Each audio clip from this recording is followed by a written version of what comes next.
Recording. Hi everyone, welcome to today's class. We're going to continue from where we stopped last week, explaining some design terminologies and how we can understand them and how they apply to things that we do as designers. All right. So I'm going to share my screen now and we'll continue from number 26. All right. So number 26 is Pantone, right? Pantone is basically Pantone matching system, and it's a standardized system of colors for printing. Now, this might be, so let me explain it to you this way, okay? So Pantone is like a company that created Pantone, all right? And they decided that, you know what, we are going to have a standard color, and this standard color is going to be universally accepted. It's kind of like a ruler. So imagine someone came up and said, 1 centimeter is going to be this long. So 1 centimeter in Nigeria is going to be the exact same thing as 1 centimeter in America, the exact same thing as 1 centimeter in Canada. All right. Now, that's kind of like what Pantone is. Okay.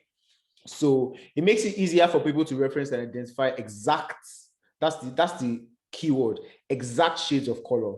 Okay. So the reason for that is because the way printers are designed, many times you can have irregularities when you're printing. And because brands want to remain distinctly recognizable. So, for example, there's such a thing as MTN yellow if you're in Nigeria, or, I mean, everyone can know Coca-Cola, Coca-Cola red, right? Coca-Cola red is different from, I mean, there are many shades of red, but how is it that Coca-Cola manages to get the exact same shade of red every single time? If you've printed paper before, if you've printed any kind of thing before, you know that when you go to print, it can be difficult for you to, it might be difficult for, if you haven't printed a lot, you might not have this experience. But if you print with one printer, the same documents, the same color codes, okay? And it comes out from one printer. If you print it on another printer, you can have almost very different, well, you can have very different outputs, all right? If you print on an inkjet printer, it will be different. If you print on a laserjet printer, it will be different. If you then go on to print on a, on an industrial printer, right? Chances are that you have a different set of results, even though you are mixing CMYK at the exact same rate, okay? So Pantone was designed to ensure that every brand in the, or every color is represented with precise color coding, and they have numbers, all right? So if I want to print something in America and I'm not there to supervise this, and I just tell them Pantone 223U, right? That's my brand color. I'm going to put the hex code, I'll put all of that.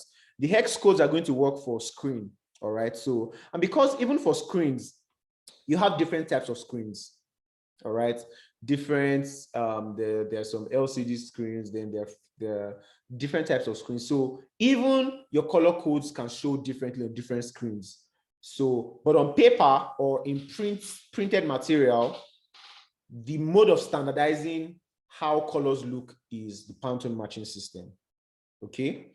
Let me know if you understand it, because I think this might be complex to understand if you don't have experience with printing.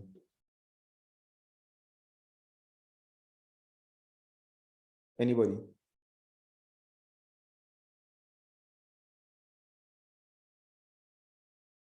Sorry, I have a question. Okay. So does that mean that if I'm going to different printers, all I have to do is to get the Pantone number for the color I want to use and just present it to them?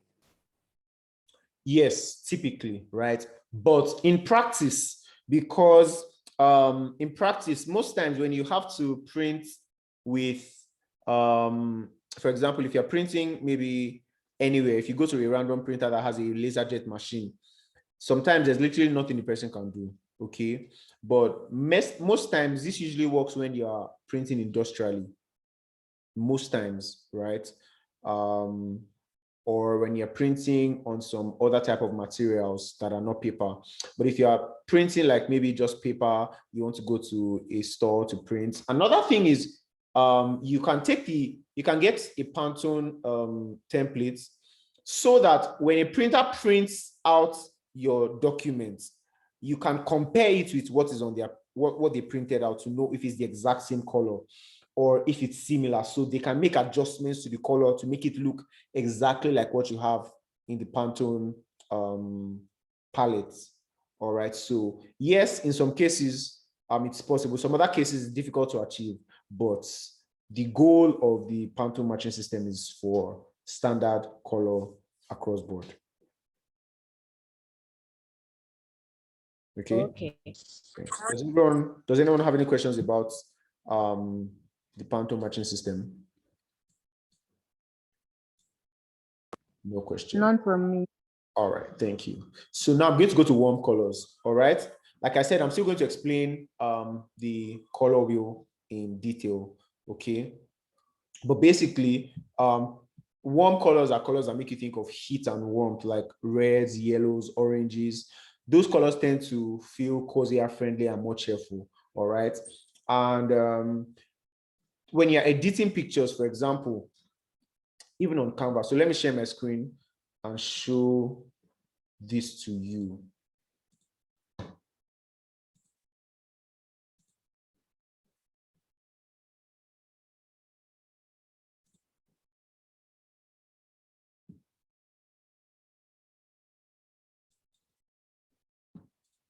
Okay, so this is my Canva screen, right? Imagine that let me find an image. All right, so this is an image, all right, from Canva. Okay, and I want to edit this image. All right, now as I increase the saturation, it's becoming warmer. As I reduce the saturation, it becomes cooler. All right, so warm colors are basically more around shades of yellow, reds, and in those zones. Okay, and the cool colors are in the ranges of blue, purple. Basically, it's kind of like dull and bright colors. All right, so this image in itself has a lot of warm colors. You can see yellow, you can see a very bright green. You know, if you want to increase the warmth, you can increase the saturation, and you see that the yellows are coming out much more, right? It feels much yellower and brighter and warmer than it was. Okay, but when you reduce the saturation, obviously it feels much duller. All right, and then it keeps increasing in dullness.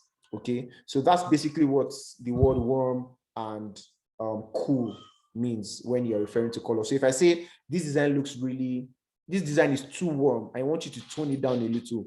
So what I'm trying to say is I want you to introduce some cooler colors. I want you to make the color a little cooler because it's too bright, okay, or it's too warm, right? Or vice versa, if I'm talking about cool colors. All right. So basically, so it increases the orange tones in your images. Okay. Now for cool colors, like I said earlier, cool colors tend to make you think of colder temperatures like blues, greens, violets. All right. These are colors that tend to create a calm and soothing atmosphere. So you're able to add cooler tones to an image or photograph by increasing the blue tones in your image. So what was happening when we were increasing and reducing saturation, right, is in saturation actually is a little different because almost all the colors are going at the same time. All right, but if you use for example, tint works differently, but tint is not a focus for today. All right, so if it was a different kind of app that maybe had warm and cool, right, you would see that when you start to go in the cool direction, all your colors, your blues, your greens, your violets, all those colors start to come up, and then your image starts to look duller. All right, dull in the sense of coolness of color, temperature, and all of that. All right, so those are warm colors and cool colors. Now, color theory, right, is basically the study of how people feel when they see colors, how it makes them feel, how it responds. All right, different colors tend to evoke different types of subconscious emotions and feelings in people. All right. And I'm going to have there's a separate class on that. All right. So I don't want to go into too much detail. Now, gradients. So what a gradient is a gradual change in color from one tone to another. So how do gradients work?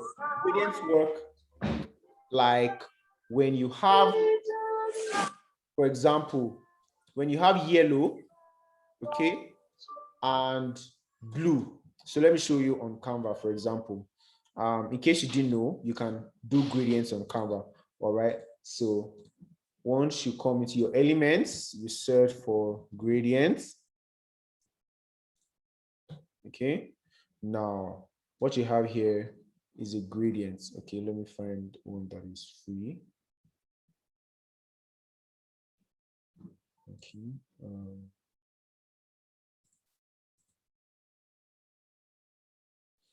So once you find a gradient, yeah.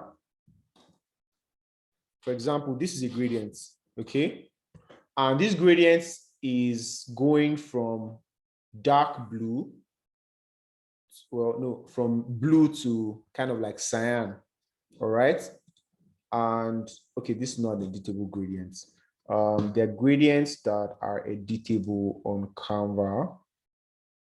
I'm going to find them. Okay, so yeah, look at this. Yeah. Now what's happening is a gradient is basically gradual change in color from one tone to another or from one color to another. All right. And how that works typically is, for example, here we have white. You can see that it has changed. Now, this gradient is a gradient of 3 colors. So it's literally going to go from pink to white to blue very seamlessly. All right. If you want to change the gradients, what you want to do is change the colors here. So imagine that I want to go from black, okay, to white. And in between, I want it to go through pink. Okay. So you can see it goes from white to pink to black. And I can change that if I want it to go from yellow to blue or yellow to orange to red. So what I'll just simply do is I'll change the color here to yellow. I'll change the middle color to orange. And then I'll change the last color to red. And I have a seamless gradient. So this is what a gradient is. All right. And you can make gradients on Canva as well. All right. So it can be from color to color, a gradual change in color from color to color, or from tone to tone. So like now we have, if I wanted to make it just tone to tone, I would do something like this. Okay. And you can see that it's just tone to tone without a necessary change in color. Okay. So let me continue. Let me know if you understand what a gradient is from my explanation, or if there's anything that is unclear. Maybe not just gradient or any other thing I've mentioned so far.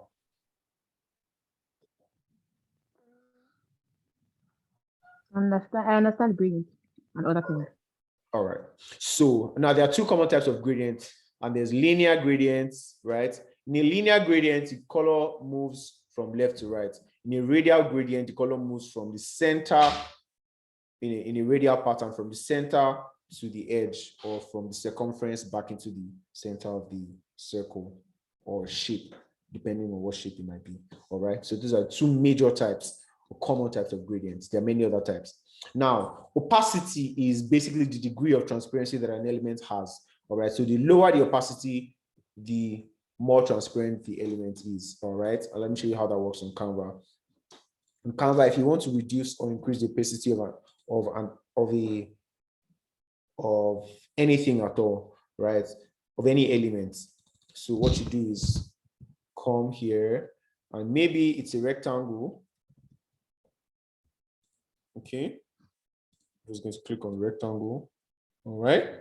Now, how do I edit it? Here you have transparency, but opacity is another word for transparency, basically. All right. So imagine that I make this 80%. All right.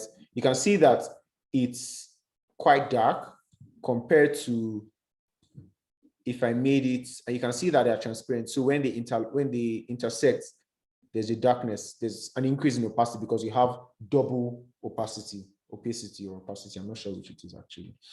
All right, so if I reduce this to maybe 20%, right? So you can see that it's much lighter. All right, so that's basically how opacity works, the degree of transparency that an element has. All right, and you see we can use opacity in our design to create interesting things when we design. Now, resolution is basically the amount of detail that an image has. All right, let me show you how that works typically when you and because you're going to use images. All right, and you're going to download images. So imagine that I'm looking for an image of food.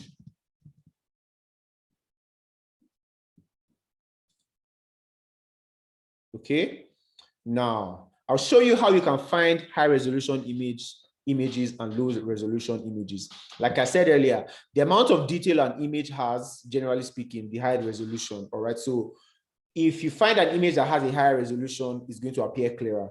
If it has a low resolution, it won't be as clear. All right, so if you look here, you can really see, I'm sure you have a good idea of what it feels like to find a blurry image. Many times when you send an image through WhatsApp, right, the resolution reduces drastically, okay, compared to when you send it as a document or compared to the high-res file that you got from either directly from your camera or from the photographer if the photographer sent it to you, okay? So, and resolution is measured in pixels, all right? So look at this image now. If you go on Google, you'd see this. You see 2,700 by 1,800, right? It means that this has a high resolution compared to 1,200 by 628. Okay, so obviously this image has a higher resolution than this image. Okay, and let me give you in practical terms, for example, if you're looking for an image maybe on Unsplash, all right, and you want to download an image for a house, okay, and you Google house, all right. Now, when you want to download your image, I like this one, okay, you come here, you see there's medium, small, medium, and large, right? So small is 640 by 480, medium is 1920 by 1440, and the large is 2400 by 1800, right? And then the original size is 3901 by 2926, right? So it's basically an increase in resolution. If you put both images side by side, you will be able to tell that one has a higher resolution than the other one. And it's also good when you, especially if you have to print, right? You want to ensure that you have images in the highest resolutions possible, all right? Typically maybe 300 pixels per inch, PPI is what they call it, okay? Now, if you are designing for, and in practical terms, you are designing for social media, yeah, you might just stick with medium because it's basically going to be on screens and stuff. But if you're designing for print, you might want to do large or original size because you want your image to be in a very high resolution format. And the higher the resolution, the better the print quality looks like. Okay, and even on screen, you don't want to use a very low resolution image because it will make your design look very shabby. All right, so ensure that you always find high resolution images that you can use for your designs. Okay.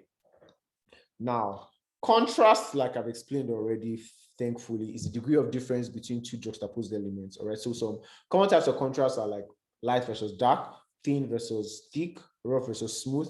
So that is basically the degree of difference when you have elements that have some form of similarity, but their differences are separating them by either more of a particular quality in one and or less in another. So here we have more intense in the sense that we have whiter whites and blacker blacks. All right, but here we seem to have just very, very medium shades of gray that aren't as distinct as this. All right, so this is obviously a low contrast image compared to this, which is a high contrast image. All right. Now, saturation. I really explained saturation when I was explaining, when I was showing you how colors work, when I was explaining, let me find it. When I was explaining Warm and cool colors. Warm and cool colors, yes, thank you. right? So saturation is basically the degree of intensity and vividness of a color, all right? So if you have an image, right, and you want it to pop, all right, you can increase the saturation of the image, all right? When you reduce the saturation, it would appear pale or faded, just like the example that I showed earlier. But when it has more saturation, right, it appears more vibrant and colorful, right? More warm in the context of the example that I gave earlier when I was explaining warm and cool colors, okay? So when you're designing, look out for that. Some design themes require low saturation images. Some other design styles require high saturation images. For example, if you're designing for food, most times you would require high saturation images, all right? So, I mean, you can tell that these images are high saturated, right? Compared to maybe if you're designing for a fashion show, right? Many fashion shows, in terms of their photo shoots, right? Fashion photo shoots, right? Most times you notice maybe more modern styles, right? You notice, for example, this image, right? And I think it usually depends. Sometimes you might be aiming to achieve high contrast, some other times low contrast. For example, this image doesn't have as high contrast, high saturation as this image, for example, in terms of the colors. Yeah, so you can see here the colors are more vivid than in this photo shoot, for example. The colors seem to be more pale in this photo shoots. All right, so obviously, depending on the style that is required, you would know when to use which. Okay. Stock photo, all right. So a stock photo is a professional shot photograph that's available online for licensing, all right. And many of them, they're usually used by a photographer that they hired or that donates his picture, and we can find them online, all right. So if you can't find images that you want, you can as well make them. If you can't make them, buy them. If you can't buy them, beg someone to give you or something, right? But also be sure that you don't use images that you don't have license to use, okay? How do you know? Like I said, I'm so sorry I haven't sent. I was going to share a list of sites where you can get images that are royalty free or that you have license to use, all right? Now, rule of thirds, all right? So rule of thirds is a theory that if you divide your image with 2 vertical lines and 2 horizontal lines, right? The areas where your lines intersect will become the focal point of your design. How does that work? So let me explain it to you this way. Let me show you on Canva, all right? So let me use a landscape size, for example, presentation, okay? So let's imagine that I'm able to draw 2 vertical lines, all right? 1, 2, 3, all right? So my 2 vertical lines will be right in the middle of these 2 lines, yeah?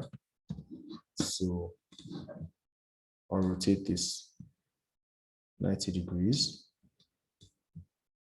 left and right, yeah? Now for my horizontal lines, 1, 2, 3, all right? Sorry, I'm sorry. I still think we can still hear the doing. I think we can still see the number 36 rule of thirds. Oh, sorry, I didn't share my screen. Okay, can you see Canva now? Yes. All right. So, I was trying to divide my screen into 3 to draw 2 parallel lines, all right? 2 parallel lines horizontally and 2 parallel lines vertically, okay? So that's what I'm trying to achieve now. So I'm going to duplicate this rectangle and then duplicate the rectangle again, all right? So with 3 rectangles, I'll have 2 lines, all right? So I'm just going to click on the line, insert it, on the left here, and then on the right here. Okay, I'm going to change the color of this line to something that I can see. All right, I'm going to delete these two because I don't need them anymore. All right, so now I'm going to create my lines, my horizontal lines. Okay, and I'm doing this because I want them to be the exact same distance from each other. All right, so I'm going to insert my line now, horizontal line. Okay, and then the second one right in the middle here. Okay, so now I have my two lines. Okay, so the rule of thirds is that when you have two vertical lines and two horizontal lines, where two vertical lines and two horizontal lines meet will be the focus of your design. Okay, so it can either be here or here. All right, so how does that work? It means that if you're designing something like this, if you're designing maybe a graphic, okay, you want to put your most important thing here. All right, either on the left or on the right.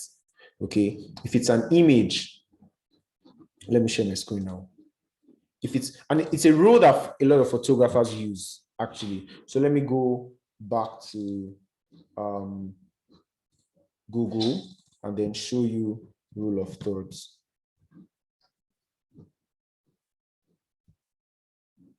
Okay.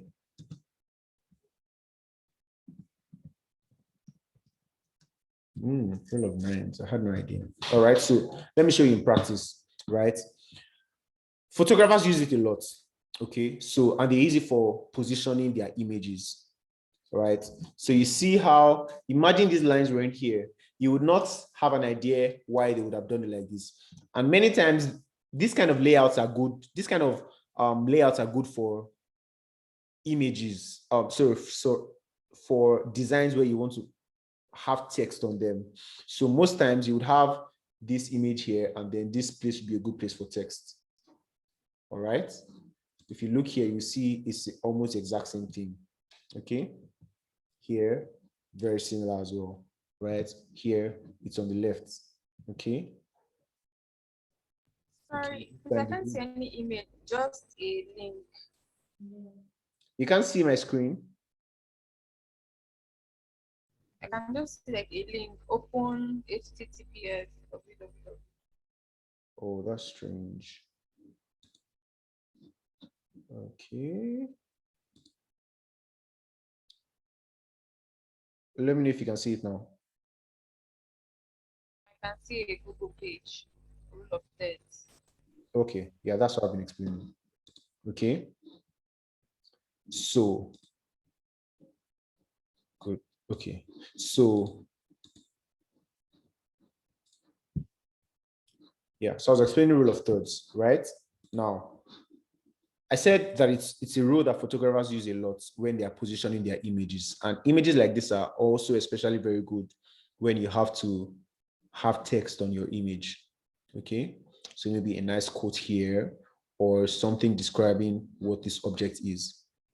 Okay, you can see something similar here and here and here.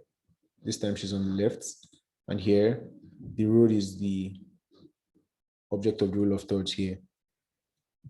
And here, she's right in the middle of the rule of thirds. It's different from when she will have been in the middle. All right. And here. Okay. So basically, it's not a rule that must be followed every single time. Some situations would require that you focus maybe the object of your design in the middle for the purpose of your design. Okay, but it's a rule that you can apply, and when you're designing anything, you can put it into action, and it's going to make your designs look very nice and proper. All right, now a brand. I'm sure many of us have heard this word so many times, and we might be confused about what it is. But let me first start by saying that a brand is not a logo. All right. I'll need you to pay a lot of attention, right, as I explain what a brand is. A brand is a collection of concepts, ideas, and emotions that encapsulate your company's values and ethos.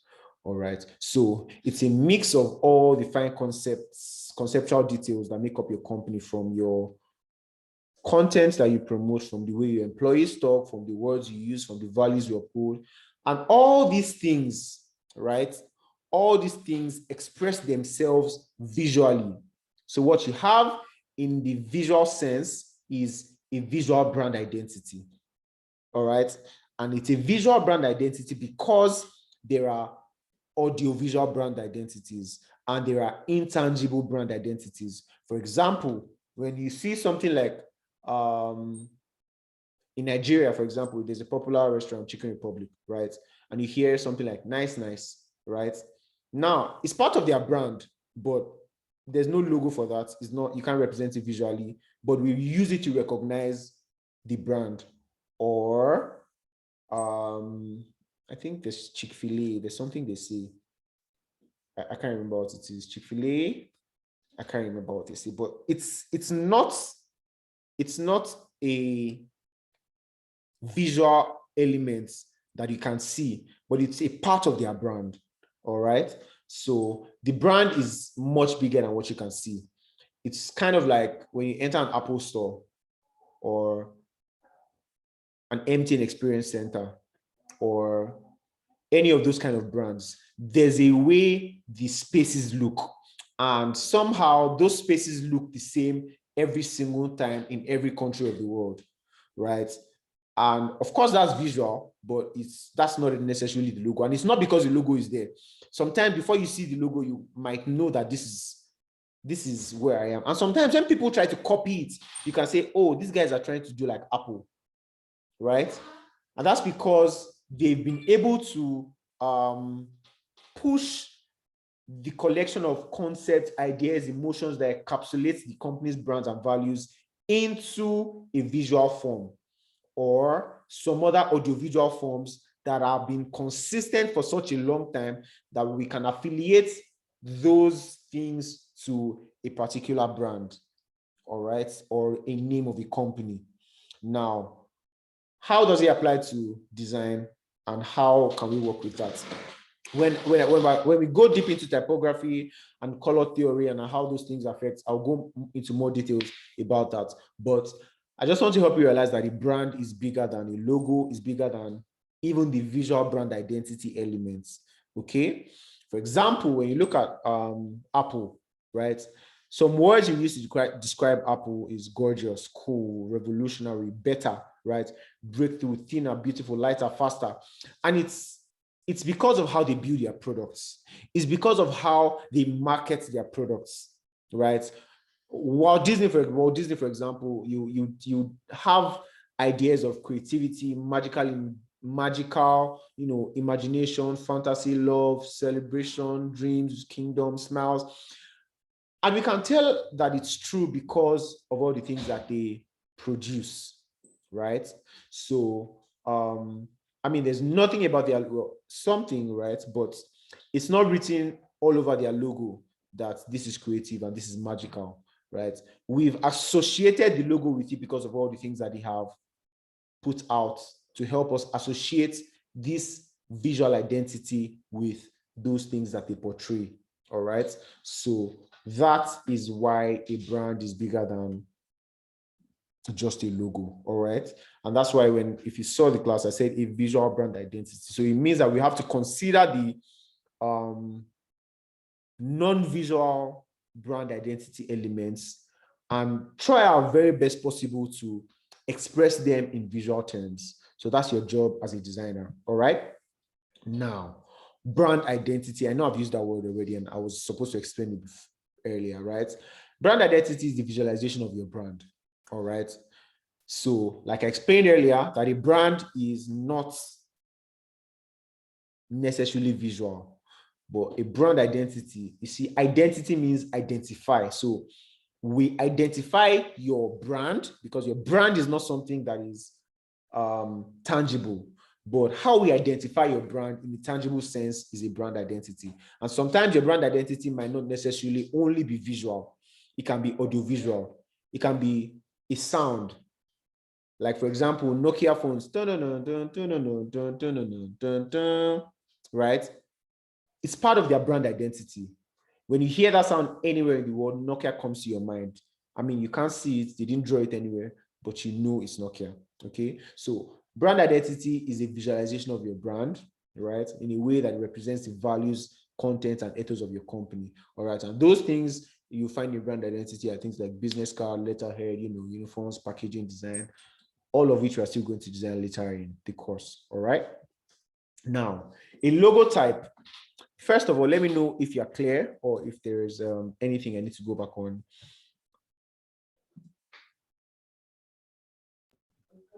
I'm clear. All right. Okay. So we can move then.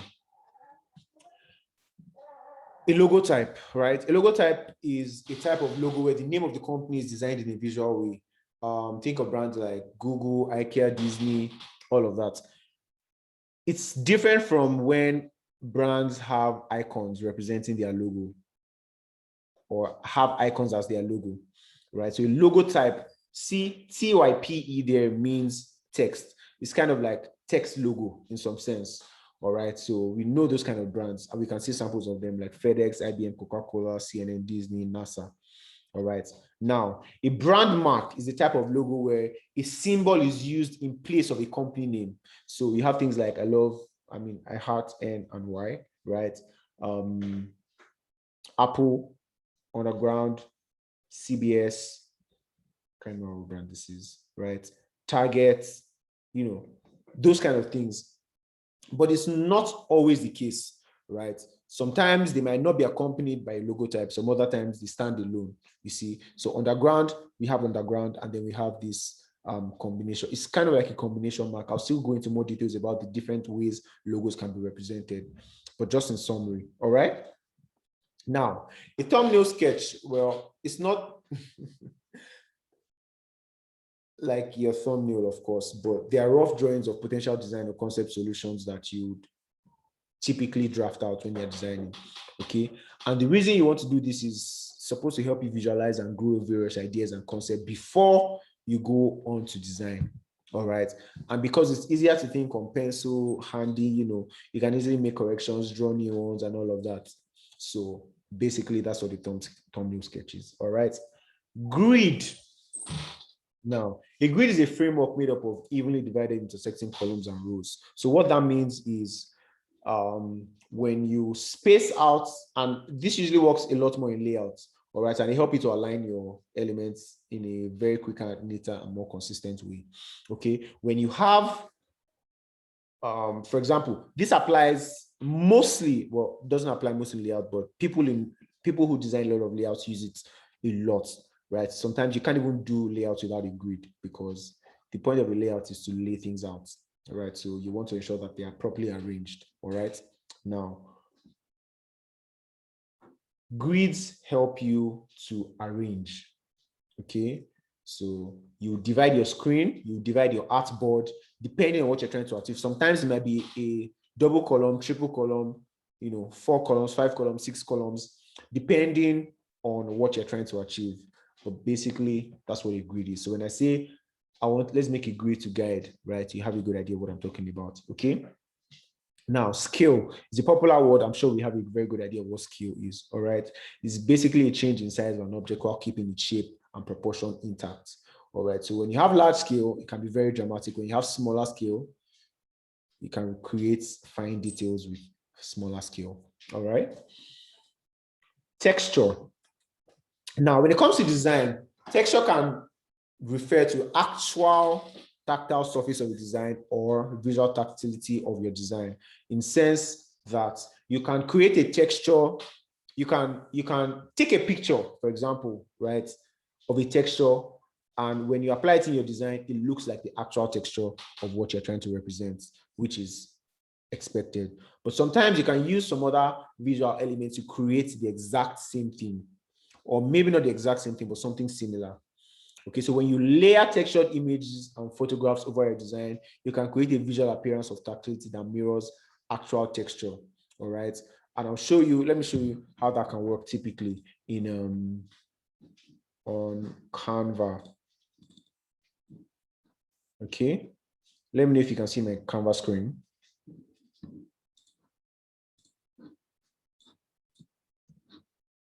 Can you see my screen? No. Okay. I just see like a white blank.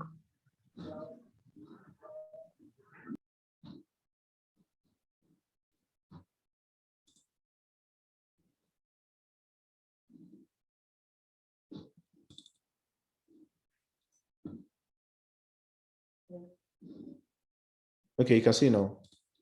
All right. Yes. So, texture, right? Imagine, let me type, let's say I design, let's say I use this image, for example, right? And I want to give this image some form of texture. All right. Now, let's say I type grunge. So this is some type of texture, right? If I overlay it on this design,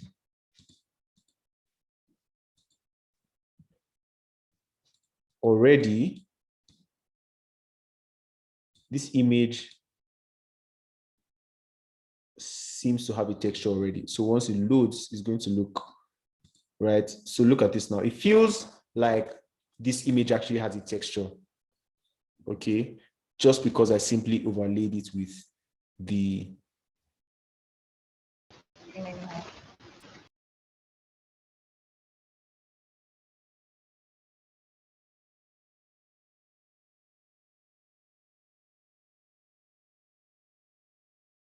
okay. So, right, basically, you can also achieve texture by trying to recreate it visually. All right. So it doesn't necessarily have to be like the actual texture of the physical thing. So we can try to recreate something similar when we design. All right. White space. Now, it's also called negative space, and white space refers to the areas of the design that are not filled with content. And let me show you one rule that I want you to pay attention to. I've mentioned it before. I want to mention it again because it's pretty important. Okay. When you open up your Canva document, all right, can you see my screen?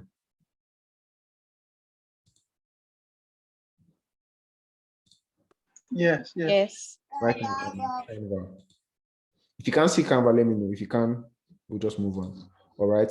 When you are working on Canva and you are maybe editing templates, you see, when you move your elements and it gets to this part and you see this pink line show up, try to keep your texts inside this pink box. I want to say this again. Try to keep your text inside this pink box, except of course, it's a situation where your design is immersive in the sense that it has to cover all of the page and all of that, right? I mean, there are designs like that, okay? Let me show you an example. Right? Imagine that I'm designing welcome, okay? And I need my welcome to look something like this, all right? Okay, now this is a different context entirely, all right? And even in this, if I'm having any other form of text, for example, okay, I'm going to keep those texts within this space, all right? Okay, so ensure that it's Canva's way of trying to tell you you're using up too much white space. So please pay attention to it, all right? Keep this white space sacred. Do not touch it except you have good reason to, okay? I need everybody to reply me. Do you understand that? Yes. Yes. Yeah?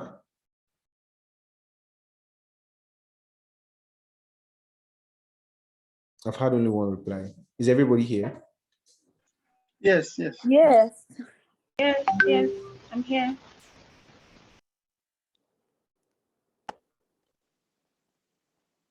Okay.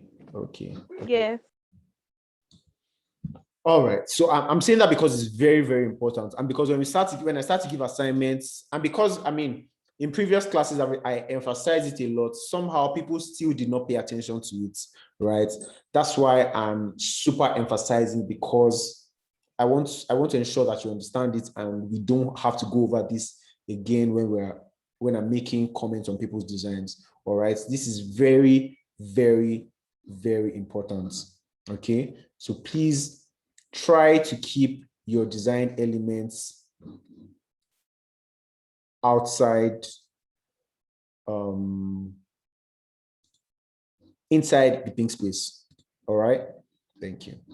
So I'm going to continue sharing my screen. Okay. So white space is negative space and the areas of your design that are not filled with content. And you can see here you have a lot of white space and it's just beautiful. Sometimes you want to have a lot of white space. Some other times you don't need this much white space. All right. So when you see something like this, but you start to understand in what contexts you should have a lot of white space, in what context you shouldn't have too much white space. All right. So your margins.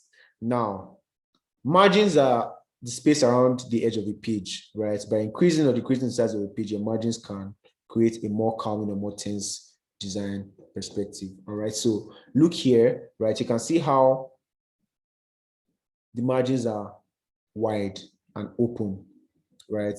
It feels more relaxing. That's why, if you've noticed, academic documents don't have a lot of margins. But if you compare them to magazines, you will see that in magazines, you have a lot of margins, a lot of differentiations, a lot of white space, images. Sometimes the whole spread, it will be just an image. That's because in magazines are supposed to be relaxing, as opposed to academic documents. If you're reading academic documents, you have to be serious enough to pay attention to it. All right. But the magazine is actually luring you into just keep scrolling, right? So they'll give you a lot of white space. You have not too many texts. There will be some emphasis. There will be some big text, some small text, some blowout, some, all those things are there, right? And you have to make use of your margins to create space. All right. A die cut, right? Now, a die cut is the process of cutting areas of your printed design in various shapes to create unique effects, okay? Except you go into printing, which I'll encourage you to try out, right? You might not experience this at any point, but try and explore it. It's worth exploring. And just so you know what it looks like, actually, what it's called, it's called die cut, in case you've seen something similar before and you didn't know what it was. Or if your client says, oh, I want to do something like a die cut, you won't be clueless as to what they mean. All right. And they can also use the word and then they'll be like, oh, what's a die cut? Explain to them, that's cool as a designer. All right. So foil stamping, I'm sure you've seen things like this, maybe on wedding invitations and stuff like that. So it's basically heat pressing application of foil to certain parts of your design to give them a shiny metallic finish. And you see, this shiny metallic finish cannot be achieved even when you design gold and print it out on paper. They will not look the same, all right? Because this actually has like some material properties that are different from the actual color gold. Okay, so that is what foil stamping is. All right. Now, letter press is a process of using metal plates to press a design into a surface of paper to create dimensional indentations. All right. This is not very popular in Nigeria, but in many other countries, this is more popular where printing is more advanced. All right, but it's something that you want to be aware of in case you see it somewhere else, or in case you want to make reference to something similar. All right. Lorem ipsum. Now, how many of you have ever heard of lorem ipsum before?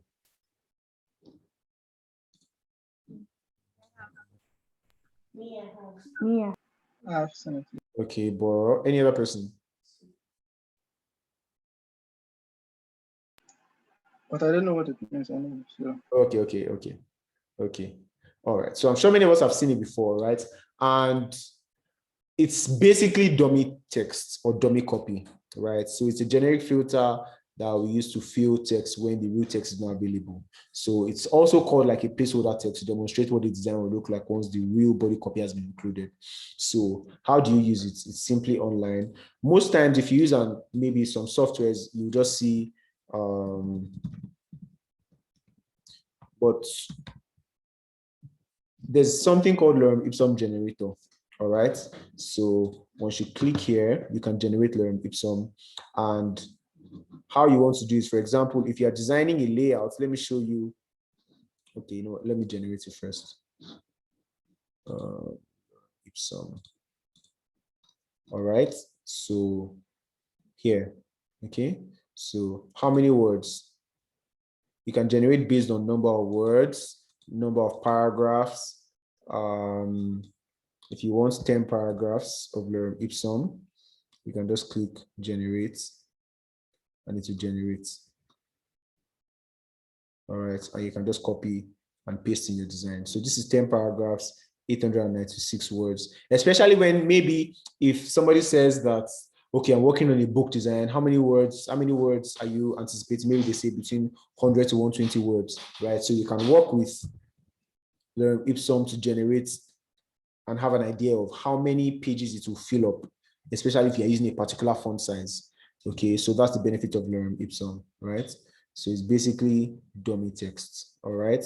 Many times you see they use it a lot in websites. If you're working on a layout design, the text is not ready, just slapping some Lorem Ipsum there. When they're ready, you put in the real text, okay? So that's simply Lorem Ipsum.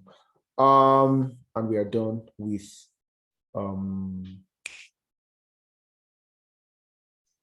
design terms, all right? Which of these design terms do you not completely understand, or do you want me to go over, or which of them seems to not really, sit well with you? Is there anyone that has any issues with any of the ones that I've explained today, or on Friday?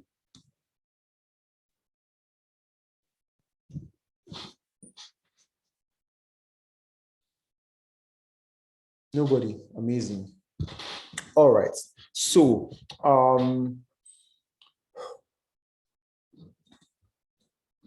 we're going to start. I'm going to show you something that I want you to do. Now, in the next class, I'm going to go over a presentation about how to design. All right. But before we do that, I'll do a brief summary of that. I will have an assignment from that, and then I'll now do the teaching in the next class. All right. Now, let's assume that I want you to pay attention to me now. Okay, please try and pay attention at this point. All right. Let's assume that I want to design a banner for my friend that has a company, and maybe the company is into fashion. All right. And I want to design something for my friend, right? Maybe it's a fashion company. Okay. Now, one of the first things you want to do is have conversations with your friend, understand the nature of the business, and all of that. And a lot of work that we have to do as designers is do a lot of research. Okay. When we're designing a visual identity, we'll be more practical about this. Okay. But what you want to do is do a lot of research. Research in the sense of understand the nature of the business, understand all the factors that affect the business, understand as many things as possible. Now, just for tonight, on a plainly visual standpoint, when you want to design something for someone, let's say it's a quick work and the brand is not detailed enough, you just need something quick, right? First thing you do, go online. Somebody has done something similar before, all right? And I've said this before in the first class, as a beginner designer, start by learning how to copy, all right? Start by learning how to copy. So I'm going to be practical, and I'm going to go into one of that right now. Okay, so personally, when I want to work on almost any design, one of the first places that I go to is Pinterest. All right, so Pinterest. All right, now I want to design a fashion banner, okay, or poster. Fashion poster. So I'm just going to type fashion poster. And then I'm going to see many things. All right. Now, there's a wide range of things to see, to copy, to emulate, to mix. So when I say learn how to copy, I don't mean you have to copy verbatim. Sometimes you can actually mix stuff. Okay, you can see something you like here and say, oh, I like this, I'm going to add this, and then I'm going to add this as well, and I'm also going to add this. All right, so you can do all of that. Okay, now let's say that we want to, do something like this. Okay, how do we go about this? First, what I'll do is I'll copy the image. All right, now I'm just rushing. This is not usually this quick. It's usually more detailed, but because of the assignment that I want to give. All right, and then I'm going to go to my Canva. Okay, now I'm going to create a new design. I'm going to create a poster. All right, I'm going to paste it. Okay. Oh, okay. So I have to click on it so that I can copy the image. Okay, so it's actually from free pick, but we want to use this as a reference point to design something similar. All right, and similar means it might not be the exact same thing, but it will have some very similar elements that we can duplicate.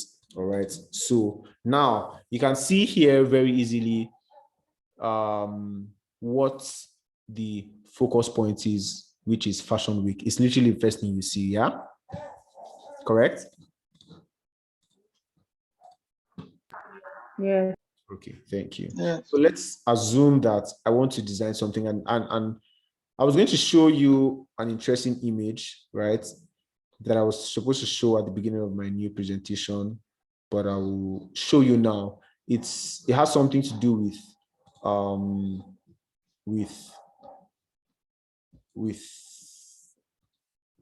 hierarchy. All right, like I explained earlier.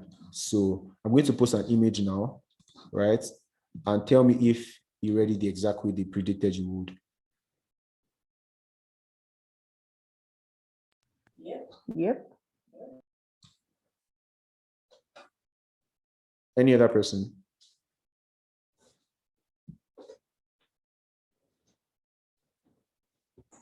Yes. Yes, I can see it.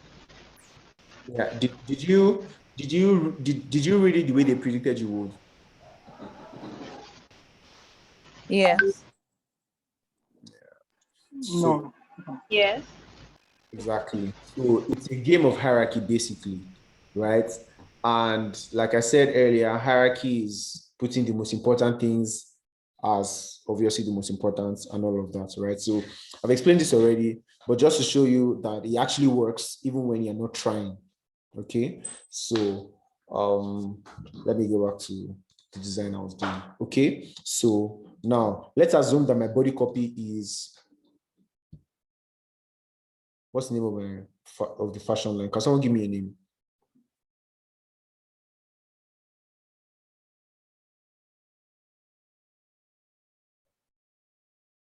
Anybody? Polka dot. Polka dots. Okay. Polka dots, right? So let's assume that's the name, right? Now you can see what they did here. Can you see the contrast? Bold and then light. Okay, so we're going to emulate that as well. So polka, I cut it out and then I'm pasting it back. Okay, so I'm going to use a font that has very good bold and slim. All right, so let me see Evolve. It's a premium font, so let me use a sans font that has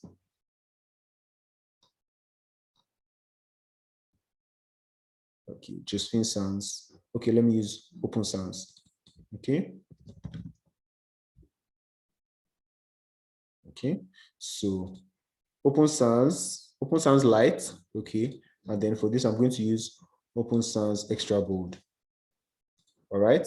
Oh no, I'm going to use bold for the big one, and then light for the small one. All right. So polka, then dots. Yeah. Are you following? So what we're basically trying to do is we're trying to not remake exactly, but kind of remake this design to suit our own purpose. All right. And like I said, one of the best ways to learn how to design is to start by copying and copying very well. All right. So that's what I'm teaching you to do because that's how I learned as well. Okay. So I'm going to change the color to white. Not necessarily, but I mean, I can just do that. Okay. So let me make this a little transparent, or let me change the color so that it will be visible. Okay. I'm doing this so that you will not have any issues doing the assignments. All right. So we have polka dots here. Now, launch date. So I'm just going to, let's say it's not a launch date. Let's say it's basically an introduction. So what the person is trying to do is create awareness for the brand. All right. So www.polkadots.com. Yeah. It's the name of the brand, right? Because we're not serving, it's not serving the exact same purpose. I'll just bring this down here, right? Okay. And I'm going to make it Open Sans, just basic Open Sans. All right. Now I need to insert my image. You see, for this image, the background was removed. All right. So how do we do that? If you're using Premium, it'll be easy to do. If you're not using Premium, I'll show you a website where you can do that. We're out of time, so I want to be really quick. It's called remove.bg. Remove, MOVE.bg. Okay. Now, remove.bg is a website where you can remove a background. All right. So I'm just going to go to Unsplash to get an image. Fashion. So I'm going to do, oh, this is the picture. We are in luck. All right, so I'm just going to download Medium. Okay. Or maybe we can try something else so it doesn't look exactly the same. Okay, let me find somewhere in polka dots.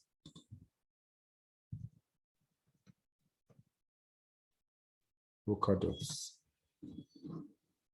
I'm so sorry, we're already out of time, but I want us to just get this done really quickly. Oh, how this is beautiful. All right, so I'm going to download the Medium. Okay, now what I'm going to do is upload this image, or you can just drop it as a file. So I'm going to drop it as a file one at a time. And then you see, like magic, it has removed the background. So I think I can pay, except you pay for this, you'll be able to download in HD. So you see the resolution is lower. All right. So there's no free lunch in life. So now I have this. All right.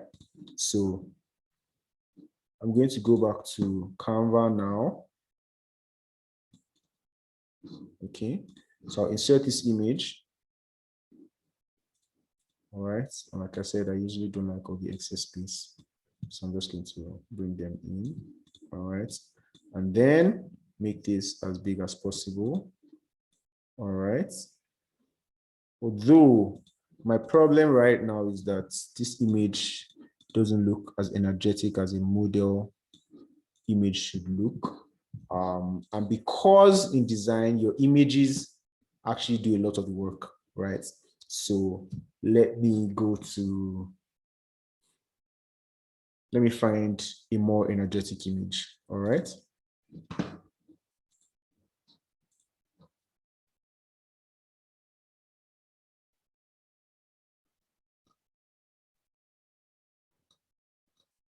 Okay, so another thing that you also want to do with when you're finding images is you want to find something that is suitable, right? And suitable means, so this would be nice, right? Because it has some motion. Okay. Now, this would have been nice, except these places have been cut. Now, the implication of this kind of image is that if I'm going to use it, I'm most likely going to have to use it in a square. Okay. But because of what we're trying to achieve, I'm trying to use a full image. So I need a picture where the person is full. Okay. So, oh, this is even nice. We have two people. So let's see which is going to work best. All right. I'll download in Medium. And then download in Medium. And download in Medium. Right. Hopefully one of them is going to work perfectly. Okay. So I'm going to try this one.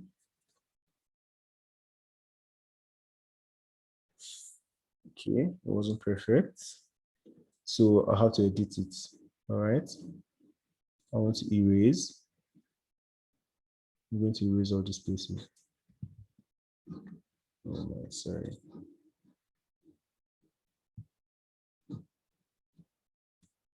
Okay, so sometimes you have to do all this labor if you don't have money to pay. But if you can pay, just pay for it and save your time. But if you can't pay, you have to go through the struggle.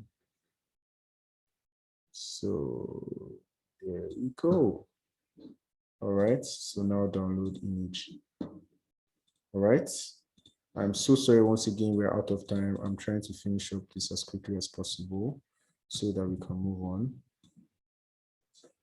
Okay, so good. I think this has more character than the previous one. All right, so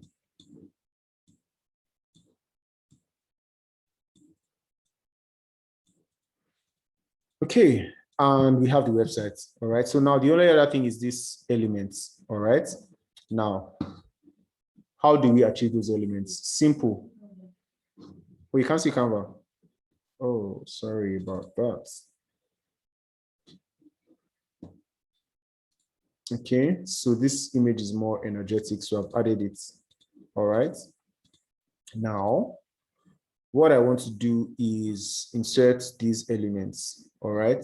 So I'm going to use my rectangle shape, of course. Okay, and then adjust. And this is obviously 45 degrees. So 45. Okay. Now you have to use the exact same size and duplicate by pressing Alt as usual. Then also duplicate again and rotate to 45 degrees again. Okay. You have to use the exact same size so that it will be uniform. Okay. And then you might need to zoom in to ensure that it's perfectly placed. All right.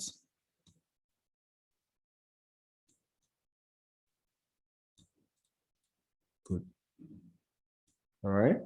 So, and then duplicate this again for the one at the back. So basically what we do is just move this to the back by changing the position. All right. So how do you change position? Come here and just do backwards, or you can press Command and triangle. I can't remember the name of this shape, this character, right? But it's right here. It's like the brackets they use for equations. Okay, so that's what I'm typing right now. Back. See, so it has gone back. Okay, I'm going to take this to the back as well. I'm going to leave this 2 in front. All right. So when we delete this, you can see what it looks like currently. All right. So now what I'm going to do is I need to duplicate this as well to make for this. And then duplicate this to make for this. And then duplicate this to make for this. Okay. So I hope what I'm doing is not strange. No. Thank you. So I'll just leave this. And then you see these tiny things are the things that separate you from a beginner designer. You need to pay attention to every single detail. All right. So, and then we have this here. So it's a square that was shaped as well, right? So, like I said, when you start by copying, you will get better at being creative. All right. So, and you know, Canva usually generates a lot of the colors. So we have all the colors here. Okay. We can select the color from her cloth. All right. And then I'll change this to maybe this. All right. These colors don't go too well. Okay. So I'm just going to pick this. All right. And then obviously these will go to the back because I don't want them to distract the design. All right. Now I'm just going to delete this image, okay, because we've made a lot of progress. All right, so now I just need to add the background. Okay, and what's the background going to be? I want to use a semi-plain image. All right, so let me just try and use a color, maybe a black color. All right, the black is too dark, so let me just change the color to something dark, but not too dark. So I'm just going to come here and edit it. Okay. And then you see the contrast is poor. So I need to change the color of this to something bright. Okay. And then because I don't want this color to compete with this, I'm going to change these colors to a different color that is not that bright and that will not compete with. Okay, so let me change it to this then. Okay. So that this is like the brightest thing here. Okay. And then the website is not very clear because we have a very activity, a background filled with a lot of activities. So what do we do? I'm just going to put a rectangle behind it so that it works perfectly. All right. So I'm sure you know the assignment already. You are simply going to replicate this. All right. And it's going to be pretty easy because, I mean, we did it together. All right. I hope it wasn't hard and I hope you can see that it's easy to do. Okay. So we're just going to leave this as it is. All right. I mean, if we removed it, it's still showing, right? But it would mean that this color would need to be darker. Okay. So now it's showing more clearly compared to the way it was, but it's not as clear as I would like it to be. Okay. That's why I introduced that rectangle. All right. So there's no missing it now. Okay. So now we are done. This is a simplistic version of that design that we just did. All right. I'm sorry I took 15 extra minutes of your time. I hope that you were able to get the assignment clearly. So I simply just want you to replicate this design as the assignment in advance for tomorrow's class. Don't forget that I used poster size. All right. So I don't want you to use any other size apart from poster size. All right. File, create new design, and what size? Poster. All right. And then you can watch this video to help you go through it if you get lost at any point. All right. Is everything clear? Yes. Yes. So thank you, everyone. I trust that you had an amazing time. From tomorrow, on Wednesday, we're going to go deeper we're going to start designing all different things, and then we're going to learn more about typography and color. So when we learn about typography and color, we'll learn how to use them, and you guys will be rockstar designers by Friday. All right. So I'm optimistic. Have a good night, everyone. Thank you for staying this long. All right. Thank you. Good night. Good night, everyone. Thank you. You're welcome.